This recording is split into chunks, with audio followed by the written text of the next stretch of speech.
కర్ణాటకలో second day బిజీగా గడిపారు ప్రధాని మోడీ. మైసూరులో జరిగిన సైన్స్ కాంగ్రెస్లో పాల్గొన్న ప్రధాని తుముకూరులో హెలికాప్టర్ల తయారీ ఫ్యాక్టరీకి శంకుస్థాపన చేశారు. తర్వాత బెంగళూరులో జరిగిన అంతర్జాతీయ యోగా సమ్మిట్కు అటెండ్ అయ్యారు.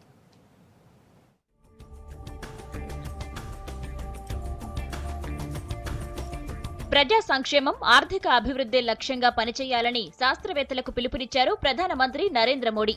మైసూర్ యూనివర్సిటీలో జరుగుతున్న 103వ ఇండియన్ సైన్స్ కాంగ్రెస్ ను మోడీ ప్రారంభించారు. టెక్నాలజీ ఉపయోగంతోనే సుపరిపాలన సాధ్యమన్నారు. శాస్త్ర పరిశోధన రంగాన్ని ప్రజలందరికీ అందుబాటులోకి తీసుకువస్తామన్నారు.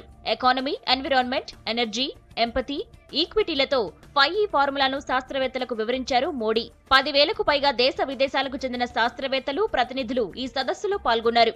30 మంది శాస్త్రవేత్తలకు మోడీ పురస్కారాలు అందించారు.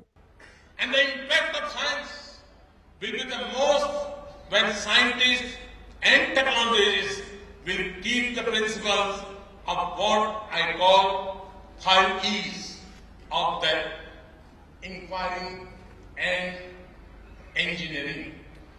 We are creating technology incubators in academic institutions and have asked for a framework of scientific audit for scientific departments and institution in the government.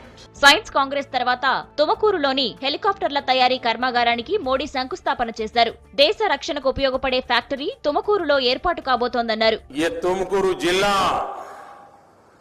विश्व के नक्शे पर अपनी पहचान बनाने वाला है, लेकिन यहां पर वो काम होने वाला है जिसकी तरफ दुनिया की नजर जाना बहुत स्वाभाविक है.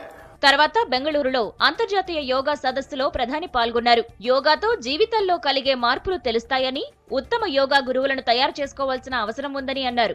विश्व के कोई भी राजनेता भारत की यात्रा पर आते हैं तो उनके मन में एक जिज्ञासा रहती है योगा के संबंध में जानने की. योगा इंस्टीट्यूशंस के संबंध में जानते हैं, व्यक्ति के जीवन में क्या लाभ होता है वो पूछते हैं, खुद को सीखना है तो क्या करें वो भी पूछते हैं.